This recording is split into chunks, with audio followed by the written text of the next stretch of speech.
Hello friends, welcome to ring for luck. இன்றைக்கி நம்ம பார்க்க போகிறது சீமா சக்கா மசாலா கறி. அது செய்ய தேவையான பொருட்கள்.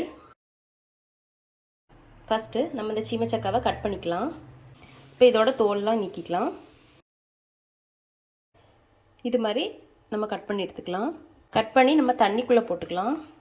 இதை ஒரு குக்கரில் போட்டு வேக வச்சு எடுத்துக்கலாம். கொஞ்சமாக தண்ணி ஊற்றி ஒரு விசில் வச்சு வேக வச்சு எடுத்துக்கலாம். இப்போ ப்ரெஷர்லாம் போயிடுச்சு. நம்ம குக்கரை ஓப்பன் பண்ணிக்கலாம். பார்த்திங்கன்னா இப்போ நல்லா வெந்துடுச்சு.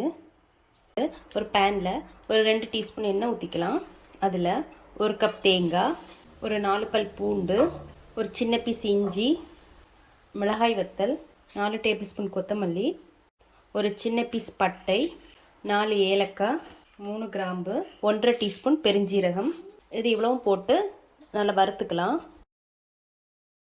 இப்போ இந்த அளவுக்கு வறுத்தாச்சு. அதுக்கப்புறமா இதில் ஒரு 1/2 டீஸ்பூன் மஞ்சள்தூள் போட்டுக்கலாம். போட்டு நல்லா மிக்ஸ் பண்ணிக்கலாம். இப்போ நம்ம கேஸ் ஆஃப் பண்ணிக்கலாம்.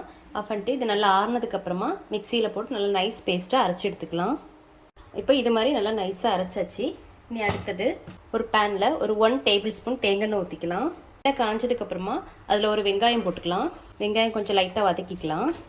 இப்போ வெங்காயம் வதக்கியாச்சு. அடுத்தது நம்ம அரைச்சி வச்சுருக்கிற தேங்காய் பேஸ்ட்டு போட்டுக்கலாம். தேவையான அளவு தண்ணி ஊற்றிக்கலாம். அடுத்தது நம்ம வேக வச்சுருக்கிற சக்காவை போட்டுக்கலாம். தேவையான அளவு உப்பு போட்டுக்கலாம். இது நல்லா கொதிக்கட்டும். இப்போ நல்லா கொதிக்குது. இப்போ நம்ம கேஸ் ஆஃப் பண்ணிக்கலாம். அடுத்தது தாளிச்சுக்கலாம். அதுக்கு ஒரு பேனில் 1 டேபிள் ஸ்பூன் தேங்காய் ஊற்றிக்கலாம். எண்ணெய் காஞ்சதுக்கப்புறமா கடுகு, ஒரு காஞ்ச மிளகாய், ஒரு 2 சின்ன வெங்காயம், அப்புறமா கொஞ்சமாக கருவேப்பிலை. வெங்காயம் கொஞ்சம் செவக்கிறது வரைக்கும் கொஞ்சம் வதக்கிக்கலாம். வெங்காயம்லாம் நல்லா செவந்துடுச்சு. நம்ம கேஸ் ஆஃப் பண்ணிக்கலாம். நம்ம தாளிச்சதை இந்த குழம்புல சேர்த்துக்கலாம். அவ்வளோதான். இப்போ சீமா சக்கா மசாலா கறி ரெடி ஆயிடுச்சு. நீங்களும் வீட்டில் ட்ரை பண்ணி பாருங்கள். பிடிச்சிருந்தா லைக் பண்ணுங்கள், சப்ஸ்கிரைப் பண்ணுங்கள். தேங்க்ஸ் ஃபார் வாட்சிங்.